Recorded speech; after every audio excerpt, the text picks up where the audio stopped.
أعوذ بالله من الشيطان الرجيم. بسم الله الرحمن الرحيم. إن الحمد لله نحمده ونستعينه ونستغفره ونتوب إليه، ونعوذ بالله من شرور أنفسنا وسيئات أعمالنا. من يهده الله فلا مضل له، ومن يضلل فلا هادي له. أشهد أن لا إله إلا الله وحده لا شريك له، وأشهد أن محمدا عبده ورسوله. أما بعد، يا حي يا قيوم برحمتك أستغيث، أصلح لي شأني كله ولا تكلني إلى نفسي طرفة عين. لا إله إلا أنت سبحانك إني كنت من الظالمين. السلام عليكم ورحمة الله وبركاته. Alhamdulillah, thumma alhamdulillah, kita bersyukur kepada Allah Subhanahu wa taala dengan limpah inayah, pertolongan dan hidayah yang Allah taala kurnia bekal buat kita. Sekali lagi di pagi hari Isnin penuh barakah ini dapat kita sama-sama bertemu walau sebatas di alam maya secara virtual. Namun pertemuan ini kita rafakkan rasa syukur pada Allah Subhanahu wa taala kerana Allah Azza wa Jalla mengizinkan kepada kita untuk berkumpul di alam maya ini untuk mendekatkan diri kepadanya.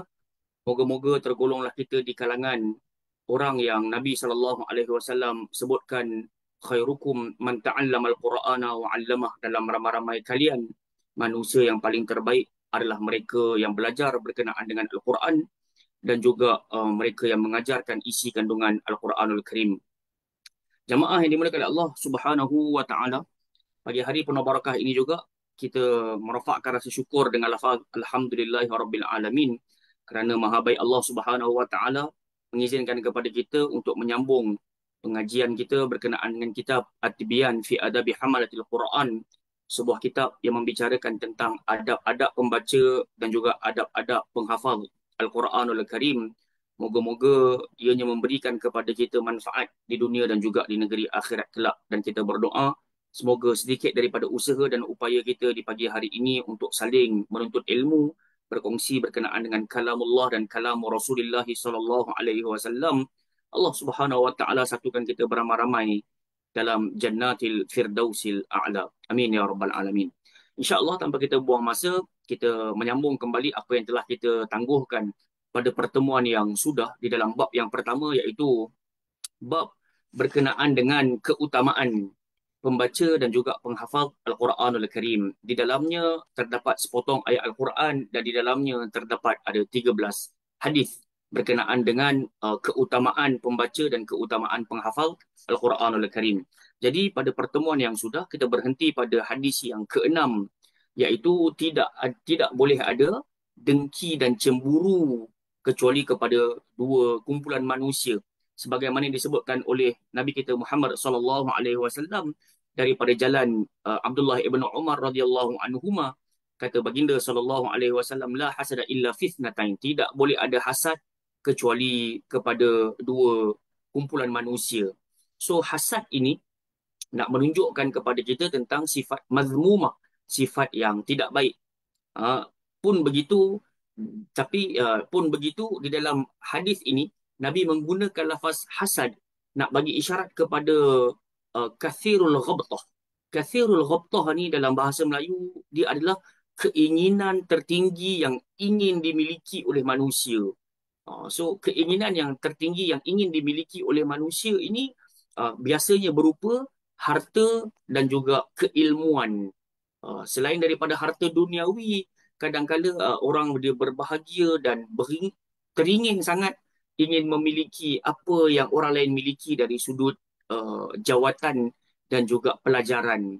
Jadi Nabi SAW ingatkan kepada kita, jealous lah, cemburulah kepada dua orang sahaja. Siapa orang yang pertama? Rajulun atahullahul Quran.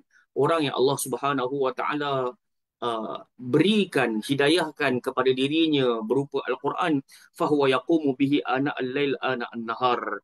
Kemudian dia pun mengamalkannya di waktu siang dan juga di waktu malam. Kalau kita kenal orang-orang macam ni jemaah sekalian, maka kita cemburulah. Maksud cemburulah dekat sini macam yang saya sebutkan di awal-awal tadi, kita pun cubalah mengecapi kebahagiaan sebagaimana orang tadi. Sebab dia sedang berbahagia dengan kalamullah. Dia sedang berbahagia dengan janji Tuhan. Dengan janji manusia ni, kita jangan terlalu berpegang kerana dianya bagaikan retak menanti belah sahaja. Ha? Janji manusia ni rapuh sangat, tapi janji Allah Subhanahu Wa Taala adalah janji yang tak pernah dimungkiri. Innallaha la yukhliful mi'ad. Makanya siapa-siapa yang ingin mendapat kebahagiaan kembali kepada Al-Quran. Siapa orang kedua yang kita layak untuk cemburu? Warajulun atahullah ataupun warajulun atahullahu mala fahuwa yunfiqu bihi ana al-lail wa ana an-nahar. Orang yang kedua adalah mereka yang Allah Ta'ala kurniakan kepadanya harta, maka dia pun menginfakkannya di waktu siang dan juga di waktu malam. Makna katanya, dia tidaklah kikir, tidaklah bakhil, tidaklah kedekut. Jadi kita kadang-kadang kita tengok ada orang ni dia duit banyak tapi dia takut nak memberi. Ada pula kenalan kita yang duitnya banyak dan dia rajin memberi. So di antara keduanya, cemburulah pada yang kedua, iaitu orang yang Allah bagi kepada dia harta, dalam waktu yang sama dia suka pula untuk menginfakkan kepada yang lainnya. Saya bila membaca hadis ini, saya teringat tentang satu kisah lelaki yang digelar Az-Zahid. Nama dia Abul Hazim, digelar sebagai Az-Zahid, seorang lelaki yang zuhud. Ada apa dengan Abul Hazim ini? Datang seorang lelaki kepadanya, kemudian bertanya tentang satu soalan. Ya Aba Hazim, wahai Abu Hazim, ma luka, harta apa yang kau ada? Maka jawab Abu Hazim, Lia malani, aku cuma ada dua harta sahaja. Harta aku cuma dua. Harta aku yang pertama adalah as-siqatu billah. Aku senantiasa yakin dengan janji Allah Ta'ala. Ha? Jadi di antara bentuk janji Allah Subhanahu Wa Ta'ala adalah uh, inna nafsa lan tamuta hatta tastawfiya rizqaha. Sebagaimana bisikan Jibril kepada Nabi SAW, sesungguhnya tiap-tiap jiwa tak akan pernah mati kecuali setelah disempurnakan rezekinya. Makanya aku yakin rezeki aku orang lain tak akan ambil, rezeki orang pun aku tak akan boleh ambil. Esok itu as-siqatu billah.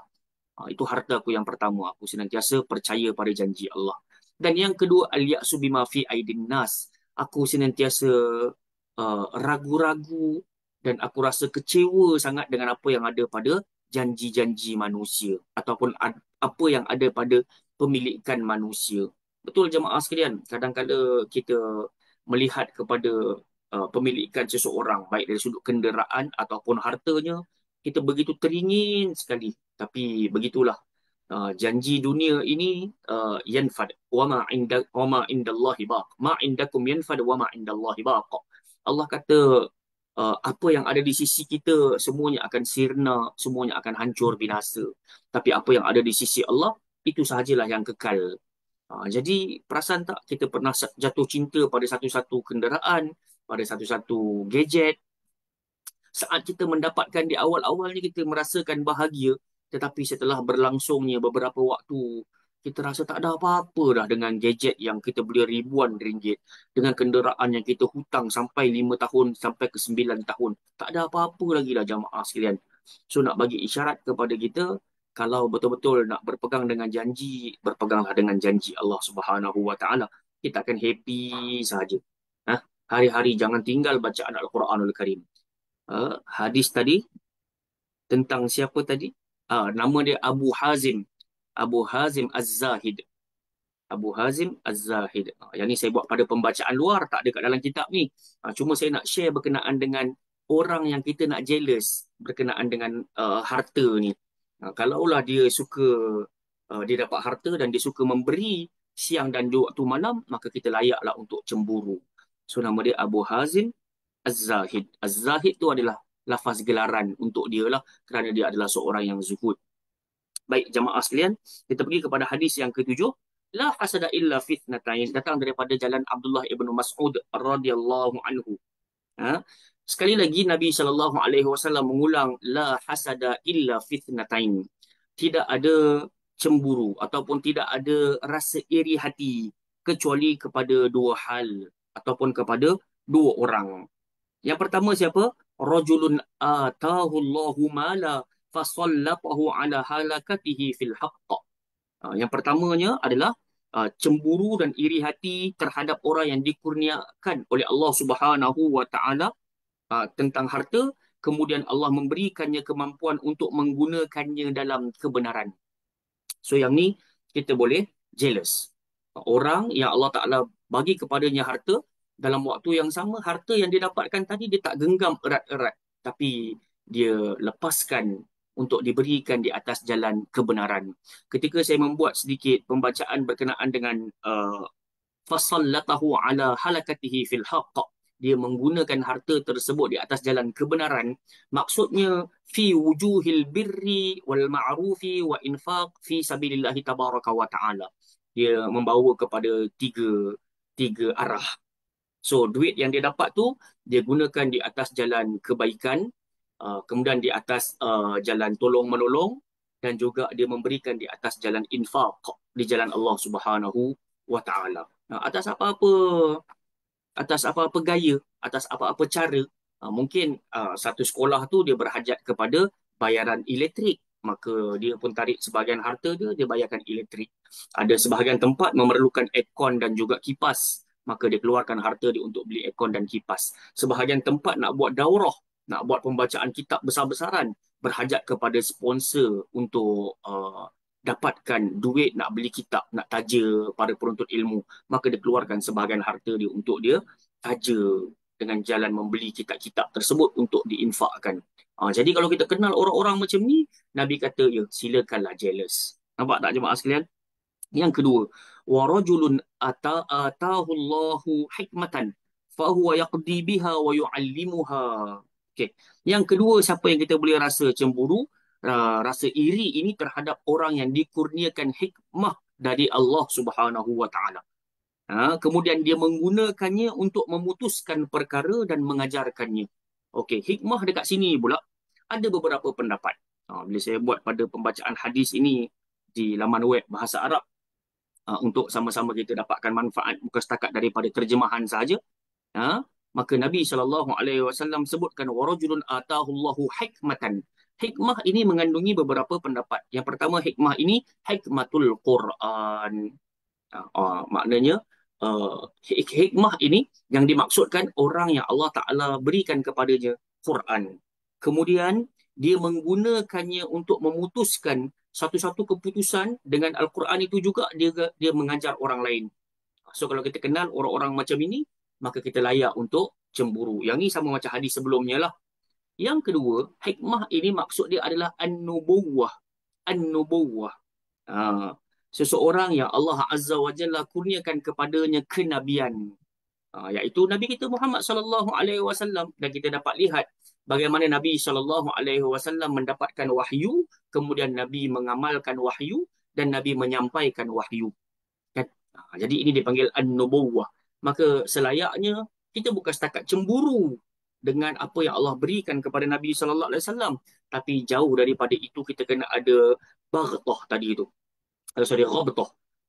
Iaitu kita betul-betul nak meniru apa yang ditinggalkan oleh Nabi kita Muhammad sallallahu alaihi wasallam.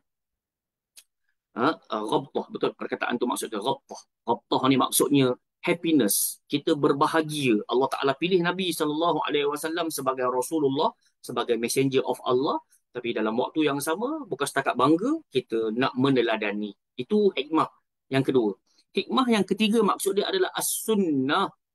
Sunnah. Jadi sebab itu jamaah sekalian, Nabi pernah kata menggenggam sunnah, mengamalkan sunnah di akhir zaman bagaikan menggenggam bara api. Nak mengamalkan sunnah ni di akhir zaman, di zaman kita ni susah jamaah sekalian, kerana terlalu banyak anasir-anasir luar yang mengajak kepada bid'ah, yang mengajar kita dan menjemput kita untuk mengamalkan sesuatu yang tak pernah diajarkan oleh Nabi kita Muhammad sallallahu alaihi wasallam.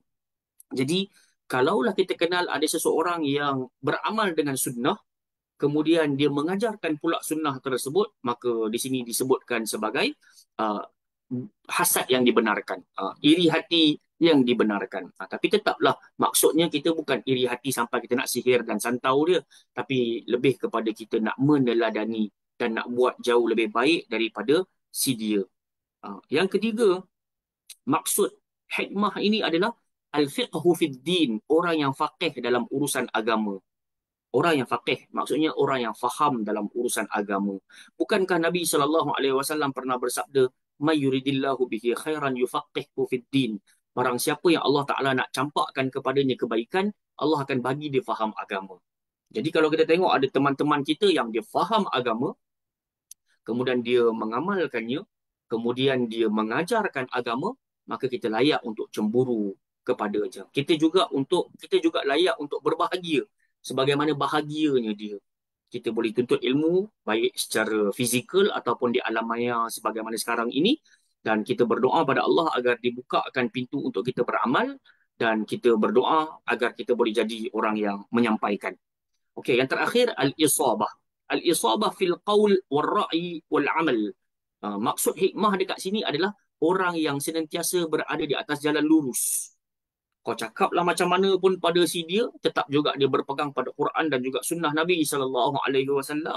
Kemudian lurus pula ucapan dia, lurus pula idea dia, lurus pula amalan dia. Yang ni kalau kita kenal orang-orang macam ni, kita boleh cemburu dengan dia jemaah sekalian. Sebagai contoh, kita boleh tengok ada orang yang kadang-kadang dia lurus pada ucapan. Dia apa kita sebut, kena beramal dengan Quran, kena beramal dengan sunnah. Idea dia lurus. Masya Allah, dia bagi kepada kita pendapat-pendapat, jawapan-jawapan yang kita harapkan dapat menenangkan hati. Dia boleh bagi. Tiba-tiba kita nampak amalan dia tak lurus. Yang ni kita boleh nampak sebahagian asatizah diuji lah. Ada yang kena tangkap, ada yang dipenjarakan, ada yang didapati bersalah. Nampak tak? Jadi kalau kita jumpa satu-satu orang ni yang Allah kurniakan kepada dia al-isabah. Maksud dia hikmah, kan? Dia lurus pada ucapan, lurus pada pemikiran, idea, pendapat jawapan dia, dan lurus pada amal perbuatan dia. So kita boleh jealous dengan orang-orang begini. Wallahu taala a'lam. Kita pergi kepada hadis yang ke-8 pula. Masih lagi berbicara tentang keutamaan pembaca, ganjaran untuk pembaca Al-Quran. Diriwayatkan daripada Abdullah ibn Mas'ud radhiyallahu anhu. Nabi SAW bersabda, "Man qara'a harfan min kitabillah falahu hasanah wal hasanatu bi asyri amsalihha. La aqul alif lam mim harf, walakin alifun harf wa lam harf wa mim harf." Atau kama qala sallallahu alaihi wasallam, hadis riwayat Imam Tirmizi. Saya yakin yang ini tak perlu nak ulas panjang-panjang pasal sidang penonton sekalian, ibu-ibu, ayah-ayah semua dah biasa dengar. Hadis ini datang daripada jalan Abdullah bin Mas'ud, disampaikan oleh Nabi SAW dalam kerangka nak bagi motivasi kepada kita dalam hari-hari kita, jangan pernah meninggalkan Al-Quranul Karim. Jangan pernah tinggalkan. So KPI yang Nabi letak untuk kita sehari at least kena baca 20 muka surat, satu juzuk. Sayyidina Osman ibn Affan radhiyallahu anhu meletakkan syarat ataupun meletakkan KPI bagi seorang Muslim selayaknya untuk dia baca sekitar 80 ayat dalam hari-harinya. Pun sama juga kalau kita buat timbang tara, tolak tambah darab bahagi, maka sekitar satu juzuk juga. Okay? Tapi at last Allah Ta'ala hiburkan hati kita. Allah kata, "Fattaqullaha mastata'tum." Bertakwalah kepada Allah ikut kadar kemampuan kalian. Dan kita kalau nak memulakan Al-Quran, pesanan untuk diri saya sendiri juga, kita tak perlu nak tiba-tiba terus 20 muka surat. Kita buat sedikit demi sedikit. InsyaAllah Allah Ta'ala akan sampaikan kepada kita rasa happy baca Al-Quran, rasa seronok berdamping dengan Al-Quran, yang bila kita sampai satu juzuk tu pun kita tak rasa dah habis satu juzuk dah rupanya. Macam tu. Allah Ta'ala akan hantar rasa itu insyaAllah. Tapi yang kita nak kena berbuat sekarang adalah memulakan. Walau hanya satu muka, walau hanya setengah muka, yang penting mulakan bacaan Al-Quranul Karim. Okey. Jadi Nabi SAW bersabda, barang siapa membaca satu huruf daripada kitabullah, daripada Al-Quranul Karim, maka baginya kebaikan. Allah Ta'ala akan campakkan kepadanya satu kebaikan. Wal hasanatu bi asyri amsalihha, dan satu kebaikan tadi akan terpecah pula kepada 10 kebaikan yang lain. Allah Ta'ala alam, kita tak pernah tahu apa bentuk-bentuk kebaikan, kebaikan dunia ataupun kebaikan akhirat, kelapangan hati, ataupun wajah yang ceria, cakap benda yang betul, berfikir dengan optimis, dan seterusnya. Semuanya hasil daripada faedah membaca Al-Quran. Daripada satu boleh terpecah kepada 10. Dan Nabi SAW mengingatkan kita, bagi motivasi kepada kita, Nabi kata, la aqulu alif lam mim harf. Aku tak pernah kata alif lam mim satu huruf. Tapi yang aku maksudkan alifun harf. Alif itu satu huruf, lam itu satu huruf, mim itu satu huruf. So nak bagi isyarat apa kepada kita jamaah sekalian? Perbanyakkanlah bacaan Al-Quran. Semakin banyak bacaan Al-Quranul Karim kita, maka semakin banyak pula pahala yang Allah Ta'ala suka nak bagi. Dan pahala macam yang kita duk sebutkan, dia bukan semata-mata bagai yang kita faham, dapat duit banyak, dapat bonus, dapat bercuti luar negara. Tak. Tapi pahala ni Allah Ta'ala yang maha tahu dan dia adalah urusan ghaib. Boleh jadi Allah Ta'ala campak dengan rasa tenteram hati, kebahagiaan, sihat tubuh badan, dan seterusnya. Wallahu Ta'ala a'lam. Cumanya optimislah dalam melaksanakan perintah Allah dan juga mengamalkan sunnah Rasulullah sallallahu alaihi wasallam. Maka pasti Allah Subhanahu wa taala akan mengganjari kita dengan sesuatu yang tak pernah kita sangka-sangka. Baik, jom kita pergi pula kepada hadis yang ke-9. Diriwayatkan daripada Abi Sa'id Al-Khudri radhiyallahu anhu, dari Nabi kita Muhammad sallallahu alaihi wasallam, baginda pernah bersabda, yaqulur rabbu, yaqulur rabbu subhanahu wa ta'ala, Allah Subhanahu wa ta'ala pernah berfirman, telah berfirman. Jadi hadis yang kita bakal dengarkan ini adalah hadis qudsi. Hadis qudsi. Jadi apa yang kita suka nak dengar, Allah Ta'ala berfirman, man syaghalahul Qur'an wa zikri an mas'alati a'taituhu afdala ma u'tiyas sa'ilin wa fadlu kalamillahi ta'ala ala sa'iril kalam ka fadlillahi ta'ala ala sa'iri khalqih. Hadis riwayat Imam Tirmizi. Hadis riwayat Tirmizi, menurut Imam Tirmizi, hadis ini bertaraf hasan sahih. Baik, namun di dalamnya adalah sanad yang dhaif dan seterusnya. Baik. Jadi Allah Azza wa Jalla berfirman, kata baginda sallallahu alaihi wasallam, man syaghalahul Quran wa zikri an mas'alati. Barang siapa yang sibuk sangat membaca Al-Quran dan berzikir kepadaku sehingga tak sempat dia nak minta-minta pada aku. Ada orang dia telah pun jatuh cinta, tenggelam dalam cinta terhadap Al-Quranul Karim. Sehingga kan kita pernah melihat bagaimana cintanya Amr bin Al-As radhiyallahu anhu terhadap Al-Quran, sehingga kan isteri-isteri Amr, dia bertemu dengan Nabi SAW, kemudian dia mengatakan, sesungguhnya suami kami ketika dia ajak makan di tengah hari maka dia berpuasa, dan ketika di malam hari dia sibuk mendirikan solat dengan bacaan Al-Quran yang bagus dan panjang-panjang. Jadi Nabi SAW merasai ataupun melihat ini sebagai satu kebaikan. Namun tiba-tiba disampuk oleh salah seorang sahabat, sebahagian mengatakan Sayyidina Umar radhiyallahu anhu, dengan mengatakan, ya Rasulullah, ini bukanlah sebuah pujian, bahkan ini adalah sebuah keluhan daripada sang isteri. Keluhan sang isteri. Jadi Nabi SAW pun memerintahkan agar dipanggil siapa? Agar dipanggil Amr bin Al-As radhiyallahu anhu. Makanya ketika sampai Amr di hadapan Nabi SAW, Nabi pun bertanya, jujurlah di dalam hari-harimu seberapa banyak ayat-ayat Al-Quran yang engkau bacakan. Maka jawab Amr bin Al-As, aku telah membacakan dalam hari-hariku setiap harinya 30 juzuk, wahai Rasul. Satu hari sekali khatam, jamaah sekalian. Jadi Nabi SAW pun meringankan Amr. Nabi kata, beralihlah, berubahlah.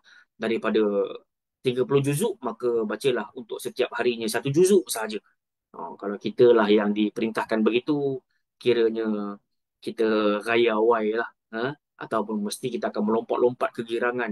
Yalah, kita dah buat benda besar, tiba-tiba diminta untuk buat benda kecil sahaja. Tapi Amr mengatakan, aku tak mampu nak berbuat demikian kerana hatiku ini sudah terikat mati kecintaan terhadap Al-Quran. Sehingga kan isteri-isteri Amr mengatakan, sampailah ke hari-hari tua kami, tugas kami adalah memegang mushaf, mendengarkan suami kami iaitu Amr membacakan Al-Quranul Karim. So maksudnya dia tetap juga baca sehari 30 juzuk. Tapi dalam sebahagian asar, sebagai riwayat mengatakan di hujung-hujung usia Amr dia menyesal. Kerana katanya, kalaulah aku mendengar sabda Nabi SAW dan aku ikut cakap baginda, nescaya aku akan lebih berbahagia. Kerana pada hari-hari tuaku ini, aku dah tak mampu lagi nak baca satu hari 30 juzuk. Sebab tu saya pesan tadi kepada jamaah sekalian, fattaqullaha mastata'tum. Kita bertakwalah kepada Allah ikut kadar kemampuan. So patah balik kepada cerita kita, hadis yang ke-9 ini. Barang siapa yang tersibuk olehnya untuk pembacaan Al-Quran dan berzikir. Dan kita nak kena faham, uh, Nabi pernah sebut afdal zikr qiraatul Quran, seutama-utama zikir adalah membaca Al-Quran. Sebab itu disandingkan lafaz barang siapa yang disibukkan dengan pembacaan Al-Quran berserta zikir.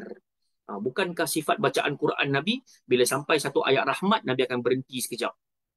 Dan barang siapa yang bila Nabi baca ayat-ayat berkandungan azab, mengandungi ayat-ayat berkenaan azab, Nabi akan berhenti sekejap.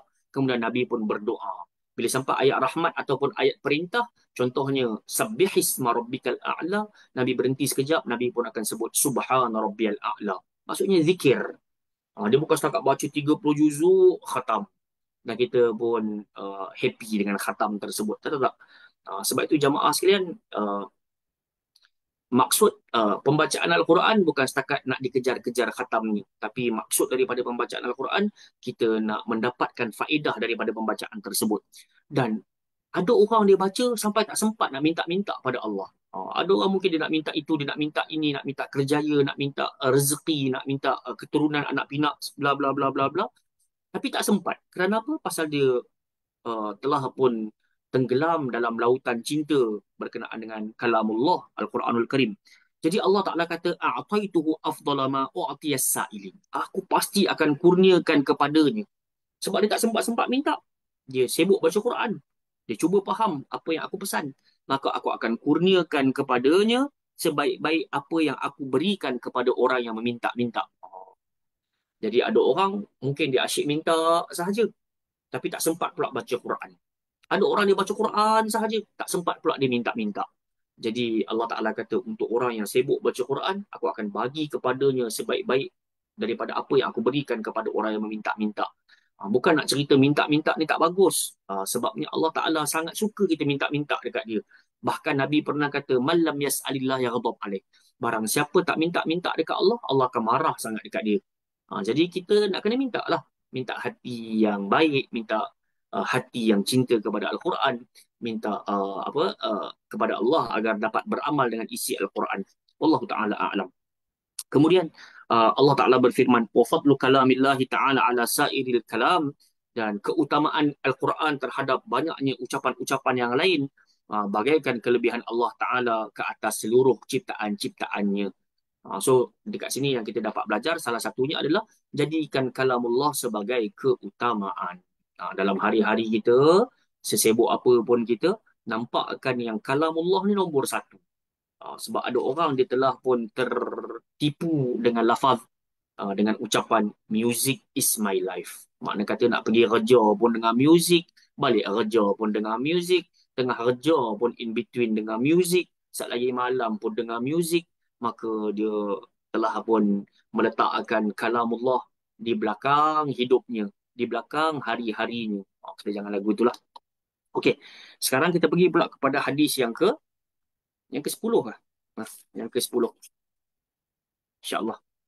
Hadis yang ke-10 ini datang daripada Abdullah ibn Abbas radhiyallahu anhuma. Dan hadis yang ke-10 ini, dia dah start masuk kepada keutamaan ganjaran penghafal Al-Quran. Keutamaan dan juga pahala ganjaran bagi penghafal Al-Quran. Kita dah biasa sebut dah, Allah Ta'ala saat menurunkan Al-Quran, Allah Ta'ala saat menghantar Nabi SAW atas muka bumi ini, Allah hantarkan Nabi dengan dua misi. Iaitu misi yang pertamanya adalah menyampaikan berita gembira, dan yang keduanya menyampaikan peringatan dan ancaman. Jadi hadis ni, dia termasuk dalam bab ancaman. Kalau sebelum-sebelum tadi itu, dia termasuk dalam bab menyampaikan berita gembira. Baca satu huruf, dapat 10 pahala, lebih kurang macam tu. So dalam hadis ni pula adalah ancaman. Nabi SAW bersabda, innal ladzi laisa fi jawfihi syai'un minal Qur'an kal baitil kharib. Hadis riwayat Tirmizi. Dikatakan juga hasan sahih. Statusnya di sisi Imam Tirmizi hasan sahih. Okey, maksudnya ada banyak pendukung lah yang boleh bawa kepada hasan. Mungkin dalamnya terdapat sanad yang daif, tapi ada banyak sokongan, banyak riwayatan daripada jalan-jalan yang lain, maka sampai terangkat hadis itu daripada daif menjadi hasan. Okey, apa artinya? Sesungguhnya orang-orang yang tidak memiliki hafalan Al-Quran sedikit pun dalam dirinya, maka dia diibaratkan sebagai rumah yang roboh. Kalbaitil kharib, rumah yang roboh. Jamaah sekalian, jadi nak bagi isyarat, orang yang langsung tak ada hafalan Quran dalam hatinya, dalam dirinya, dia bagaikan rumah yang roboh. Dalam arti kata lain, orang ini hanya menyemak-nyemak akan muka bumi saja. Dalam arti kata lain, orang ni tak ada manfaat pun untuk bumi ni. Tak ada manfaat untuk diri, tak ada manfaat pun untuk orang lain. Allah Azza wa Jalla kurniakan usia kepadanya, tapi dia sibuk lebih untuk menghafaz benda-benda yang tak sepatutnya. Maka dengan itu, kita kena rasa gerun dan kita kena rasa terancam bila mana Nabi SAW sebutkan ini kepada kita, jemaah sekalian. Berusahalah untuk hafaz. Pun sama juga kita patah balik, fattaqullaha mastata'tum. Bertakwalah kepada Allah ikut kadar kemampuan kita. Cuba hafaz ikut kadar kemampuan kita. Dan kalau kita rasa susah nak bermula dengan Al-Baqarah, maka kita bermula dengan surah-surah lazim. Boleh jadi kita mulakan dengan Wadduha, diikuti dengan Alam Nashrah, diikuti dengan Wattini Wazzaitun, sampai ke bawah, sampai kepada An-Nas. Cumanya macam yang saya selalu ingat-ingatkan untuk para penuntut ilmu, berbuatlah sesuatu kerana Allah Subhanahu Wa Taala. Dan saat kita nak memulakan sesuatu tadi, maka uh, mintalah bantuan Allah Subhanahu Wa Taala. Fa idza faraghta fansab wa ila rabbika farghab. Kalau ada di kalangan jemaah sekalian yang nak hafal Al-Quran, maka minta tolong Allah. Ya Allah, berikan aku sekeping hati dapat menghafal kalam-kalammu. Kerana apa? Kerana kita takut sangat. Kadang-kala dialog cerita kita boleh hafal, lirik lagu kita boleh hafal. Tiba-tiba bila sampai kepada Al-Quranul Karim, kita tak mampu nak hafal. Padahal kita semua sedia maklum, Al-Quran ini merupakan puncak kebahagiaan insani. Okay. Jadi itu hadis yang yang ke-10. Kita pergi kepada hadis yang ke-11. Diriwayatkan daripada Abdullah ibn Amr bin Al-As radhiyallahu anhuma. Tadi saya cerita tadi Amr bin Al-As. Yang ini anak dia riwayatkan Abdullah. Sebab tu kita sebut radhiyallahu anhuma. Daripada Nabi kita Muhammad sallallahu alaihi wasallam, Nabi mengatakan yuqalu li sahibil Qur'ani iqra warqa warattil kama kunta turattilu fid dunya fa inna manzilataka inda akhir ayatin taqra'uha. Jadi Nabi sallallahu alaihi wasallam bersabda, disebutkan kepada sahibul Quran pun sama juga. Sahibul Quran dekat sini ada dua pendapat. Satu, pembaca pengamal. Tapi bila saya buat pembacaan lebih mendalam, dia lebih juga kepada penghafal. Akan disebutkan ungkapan ini kepada penghafal Al-Quran. Kalau kata penterjemah, aku memandangnya orang yang membaca dan mengamalkannya. Jadi, dua-dua terpakai. Di sisi pembacaan saya, dua-dua terpakai. Dikatakan kepada sahibul Quran, orang yang baca, orang yang hafal, dan orang yang beramal. Apa yang dikatakan kepada mereka? Iqra. Bacalah. Warqa. Dan naikilah ke darajat yang lebih tinggi. Warattil. Dan juga bacalah dengan tartil. Tartil ni maksud dia apa? Al-hudu was sakinah. Maksudnya bacalah, naiklah. Dan ketika engkau nak menaik itu, bacalah ianya dengan tartil. Al-hudu was sakinah maksud dia tenang, perlahan, was sakinah dan tenang. So baca Quran dia kena tenang-tenang. Sebab tu ditanya kepada Ummu Salamah radhiyallahu anha, kaifa kana qira'atu Rasulillah sallallahu alaihi wasallam, kana qira'atuhu maddan, harfan mufassaran dan seterusnya. Ditanya kepada Ummu Salamah macam mana bentuk bacaan Al-Quran Nabi sallallahu alaihi wasallam, maka kata beliau radhiyallahu anha, bacaan Nabi terperinci. Satu ayat Nabi berhenti, satu huruf kedengaran. Jadi Ini yang dimaksudkan dengan baca perlahan-lahan sampai menghasilkan sebutan yang betul dan tepat. Kan ada orang kadang-kadang dia baca Fatihah pun bagaikan anak kecil yang diminta untuk semayang subuh. Dia kejut tidur untuk diperintahkan semayang subuh. Cara berjalannya meleret-leret. Nah, jadi ada orang baca Quran pun meleret-leret. Alhamdulillahirrahmanirrahim. Maliki yaumiddin. So bunyi macam bunyi Al-Quran, tapi cara sebutan bagaikan orang yang lemah. Jadi Nabi SAW kalau cara berjalan pun ka'annama yanhatu min sabab. Nabi kalau berjalan tu gagah dan juga jalannya penuh wibawa bagaikan turun daripada tanah yang curam. Maksudnya bacaan Quran pun seketul-seketul kedengaran. Jalan pun bagaikan laksmana ketika membaca Al-Quran, bunyinya indah dan jelas. Jadi dekat sini diucapkan kepada orang yang baca dan menghafal Al-Quran, bacalah, naiklah dan bacalah Al-Quran itu secara tartil. Kama kunta turattilu fid dunya, sebagaimana engkau pernah membacanya dengan tartil dekat dunia. Fa inna manzilataka inda akhiri ayatin taqra'uha. Kerana sesungguhnya tempat yang dijanjikan bagimu bertepatan dengan ayat yang terakhir engkau bacakan sewaktu engkau hidup. Nampak tak jemaah sekalian? Jadi saya suka nak nampakkan beberapa faedah daripada hadis ini. Yang pertama, termasuk bentuk pengagungan Al-Quranul Karim adalah keberkatannya dan keutamaannya didapatkan di dunia dan juga di akhirat. So, perintah baca Quran ini, dia punya kebahagiaan bukan dapat dekat dunia sahaja, iaitu ketenangan. Tapi dia akan dapat kebahagiaan di negeri akhirat, iaitu keselamatan dan kedudukan yang tinggi di dalam syurga Allah Subhanahu wa taala. Nombor dua, Al-Quran menjadi sebab diangkatnya darajat seseorang di akhirat. Jadi bila kita selalu beramal dengan Al-Quranul Karim, maka darajat kita akan diangkat-angkat. Disebabkan kita berdamping dengan kalamullah. Yang ketiga, membaca Al-Quran dengan tartil menjadi sebab naiknya seseorang di akhirat kelak. Jadi semakin kita nak dapatkan kedudukan yang mulia dan tinggi di sisi Allah Subhanahu Wa Taala, antara jalan yang menaikkan darajat kita, bacalah Quran dengan tartil. Tadi saya dah ulang dah, tartil ini al-hudu was sakinah. Perlahan dan tenang.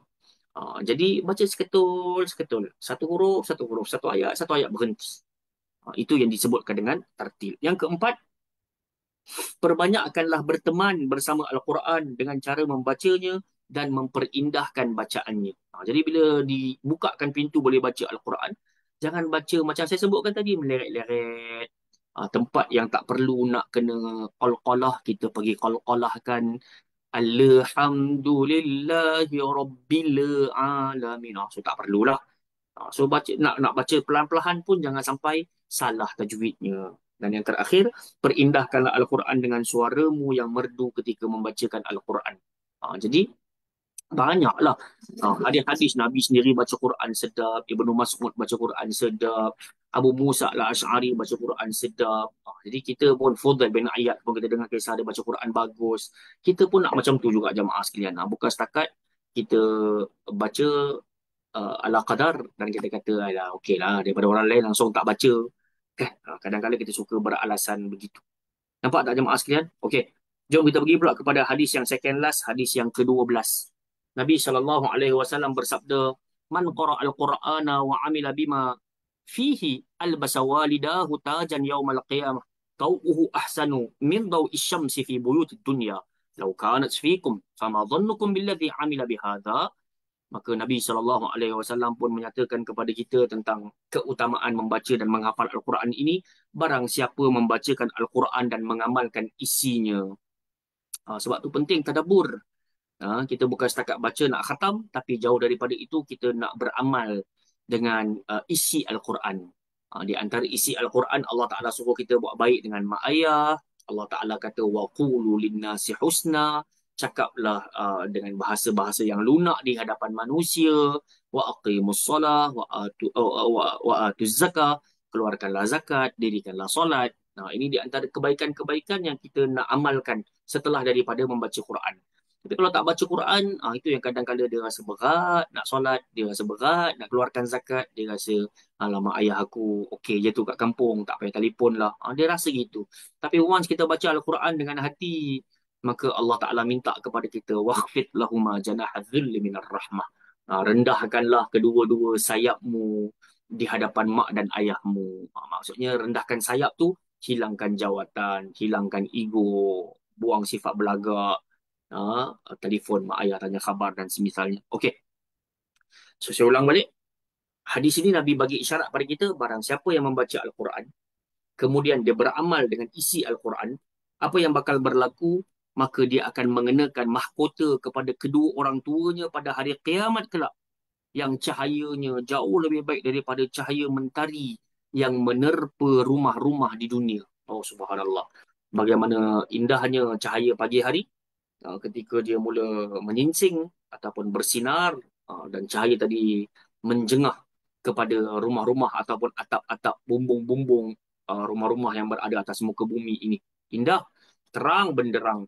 Jadi Nabi SAW mendatangkan persoalan sebagai penutup dalam hadis ini, lau kanat fikum fama dhannukum billadhi amila bihadha. Andai kata hal itu terjadi pada kalian, apa pula lah yang kalian akan dapatkan bagi orang yang mengamalkan Al-Quran. Kalau kita yang baca Quran ini, kita pakaikan mahkota kepada mak dan ayah kita yang cahayanya jauh lebih terang ataupun cahayanya jauh lebih indah daripada mentari yang mengenai atap-atap rumah atas muka bumi ni. So bagaimana pula lah Allah Ta'ala akan memperlakukan kita menjelang hari kiamat kelak. Kalau kita yang baca Quran ni, mak ayah kita dapat tempiasnya, maka kita ni macam mana pula yang Allah Ta'ala akan kurniakan, akan berikan. So Allah Ta'ala a'lam. Sebab itu hadis ini dia motivasi, bukan setakat hantar anak-anak kita pergi sekolah tahfiz. Tapi hadis ini adalah motivasi terbesarnya. Kita pun ada mak ayah, kita pun nak bahagiakan mak ayah kita dekat dunia dan akhirat, maka kita turutlah belajar, membaca, memahami, mengamalkan dan menyebarkan. Moga-moga janji ini sampai kepada kita di dunia dan juga di negeri akhirat, di akhirat kelak. Okey, hadis yang terakhir untuk pagi hari ini. Al-Imam Ad-Darimi meriwayatkan dengan sanadnya daripada Abdullah bin Mas'ud radhiyallahu anhu, Nabi SAW bersabda, Iqra'ul Quran. Dekat dalam hadis ni ada wawul jamaah. Wawul jamaah ini menunjukkan siapa pun kita, kita tak terlepas daripada perintah untuk baca Al-Quran. Jadi Nabi pesan, Iqra'ul Quran. Kalian semua bacalah Al-Quran. فإن الله تعالى لا يعذب قلبا وعى القرآن وإن هذا القرآن مأدبة الله تعالى فمن دخل فيه فهو آمن ومن أحب القرآن فليبشر. Jadi Nabi pesan, bacalah Al-Quran oleh kalian. Kalian semua bacalah Quran. Kerana sesungguhnya Allah Subhanahu Wa Taala pasti tidak akan mengazab hati-hati yang di dalamnya ada hafalan Al-Quran. Nampak tak? Jadi orang-orang yang ada padanya hafalan Quran, ketika dirundung kesedihan, ketika dia didatangi duka cita, maka kebiasaannya dia akan ingat firman Allah. Fanada fi dhulumat alla ilaha illa anta subhanaka inni kuntu minadh zalimin. Maka dia pun mengamalkannya. Dan Nabi Yunus pun berdoa di dalam kegelapan, di dalam kegundahan, dengan ucapan, sesungguhnya la ilaha illa ant, tidak ada ilah yang berhak diibadahi kecuali engkau, tidak ada Tuhan yang layak diibadahi kecuali engkau. Subhanaka inni kuntu minadh zalimin. Maha suci engkau wahai Allah, sesungguhnya aku termasuk di kalangan orang yang menzalimi diri aku sendiri. Pada jemaah sekalian, jadi orang-orang yang ada hafalan Al-Quran ni, Allah Ta'ala tak akan azab hati dia. Allah akan datangkan ujian, tapi dia pandai berinteraksi dengan ujian tersebut. Dia pandai beradaptasi dengan masalah yang dia hadapi. Maka dia akan sebut, hasbunallah wa ni'mal wakil, fa ni'mal maula wa ni'mal nasir, dan seterusnya. Nampak tak? Wa in hadzal Qur'ana ma'dubatullah ta'ala, dan sesungguhnya Al-Quran ini adalah merupakan jamuan yang Allah Ta'ala sediakan, merupakan jamuan Allah yang Allah Ta'ala sediakan. Allah menyerupakan Al-Quran dengan sesuatu yang biasa dibuat manusia, iaitu jamuan, kerana besarnya kebaikan dan manfaat yang mereka akan peroleh. Jadi, sebagaimana perut-perut yang lapar, perut-perut yang telah pun berbunyi akibat lapar, dia akan sangat berasa teruja dan berbahagia ketika dia mendapatkan adanya buffet, hidangan buffet dari hujung dinding sana sampailah ke hujung dinding sana. Dia akan seronok.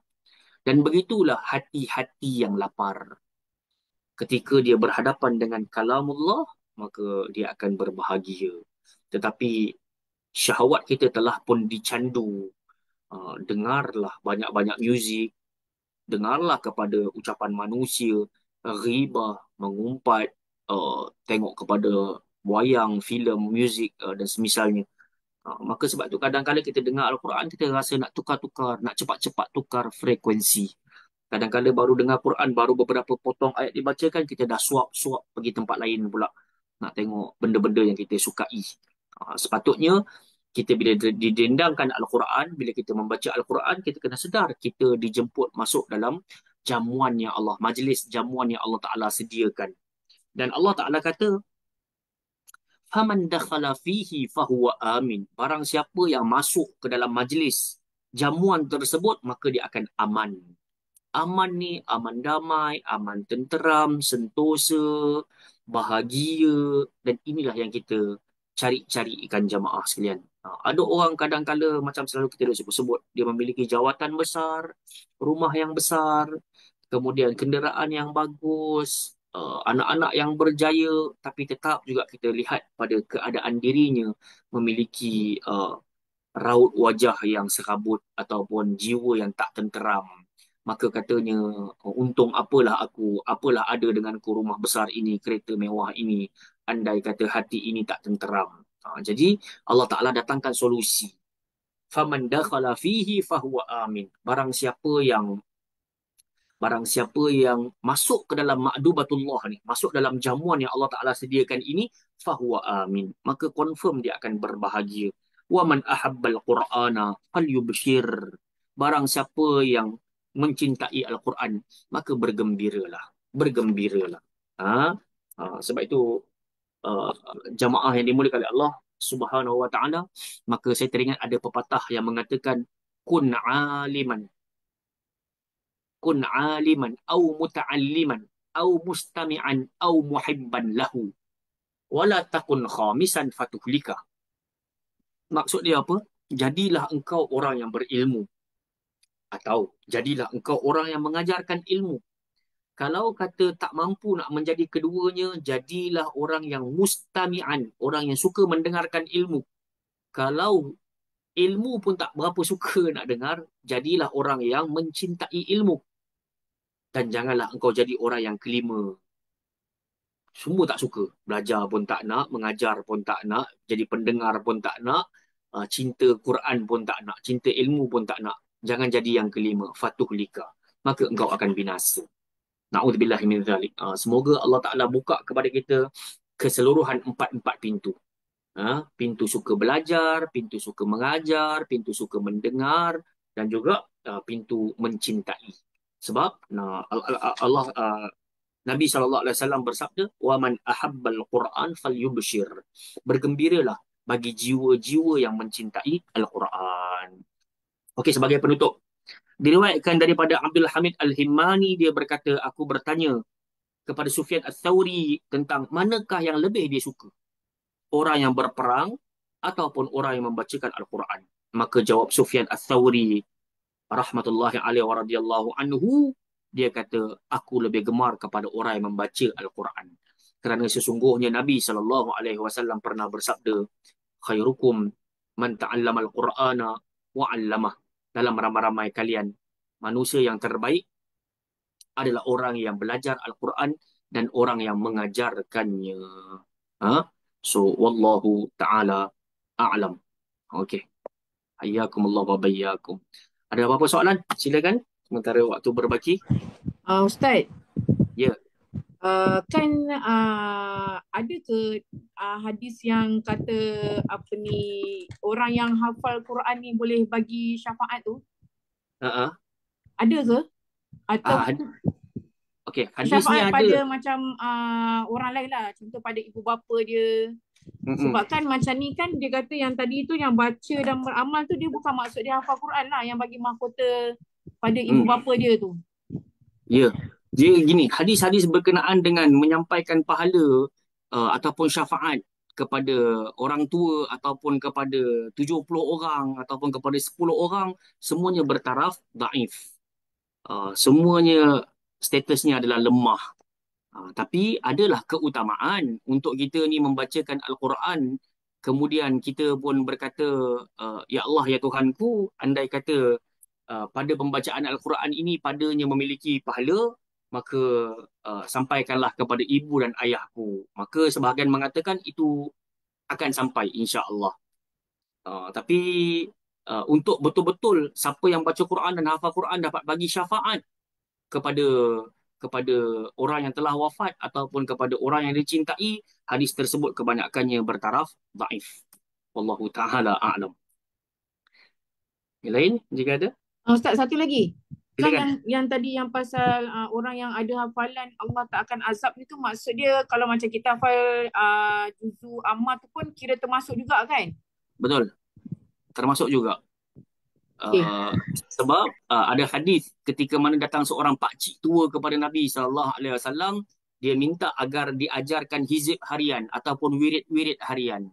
Jadi Nabi pun minta kepada pakcik itu untuk membaca hawamim, surah-surah yang dimulakan dengan hamim. Jadi pakcik ni pun kata, oh wahai Rasul, sesungguhnya rambutku telah pun beruban, tulang aku dah tak kuat, hati aku pula dah kurang memahami. Makna katanya bacaan Al-Quran aku dah tak berapa nak lancar. Boleh minta diskaun tak? Pakcik tu minta kurang lah dekat Nabi. So Nabi pun kata kalau macam tu jaga al-musabbihat.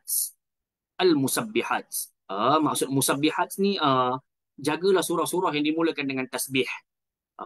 Subhanalladzi asra bi 'abdihi sabbaha lillah yusabbihu lillah sabbih isma rabbikal a'la. Jadi pak cik ni pun kata panjang juga tu. Boleh tak dapatkan lagi surah yang satu surah yang mencakupi isi-isi yang terdapat dekat dalam hawamim dan isi-isi yang terdapat dekat dalam musabbihat.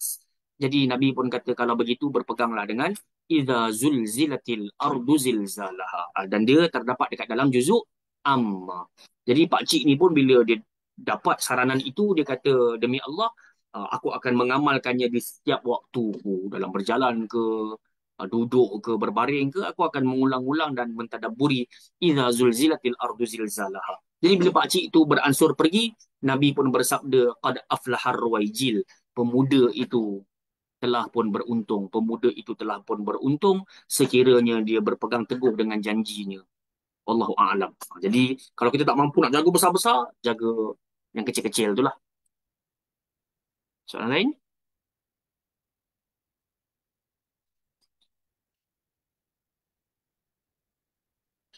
Hmm. Baik. Kalau tak ada, kita minta izin berhenti di sini insya-Allah. Yang baik datang pada Allah Subhanahu Wa Taala, yang lemah datang daripada diri saya dalam menyampaikan.